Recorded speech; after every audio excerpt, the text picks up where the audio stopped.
बिस्मिल्लाहिर्रहमानिर्रहीम।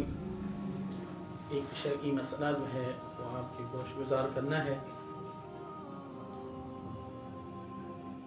मैयत के हवाला से ये मसला है, जब मैयत को जो है तदफीन के लिए लेकर जाते हैं तो बाद दफ़ा उसके जो कदम हैं वो किबला की तरफ हो जाते हैं, तो लोगों में जो है वो इख्तिलाफ शुरू हो जाता है।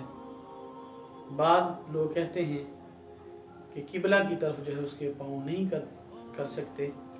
इस तरह जो है वो सही मसला जो है वो जानते नहीं होते, तो आपस में इख्तिलाफ पैदा होता है। याद रखें कि अगर मैयत को दफन करने के लिए आप लेकर जा रहे हैं, उसके पाँव अगर किबला की तरफ हो जाएंगे तो याद रखें कि इसकी कोई ममानियत नहीं है।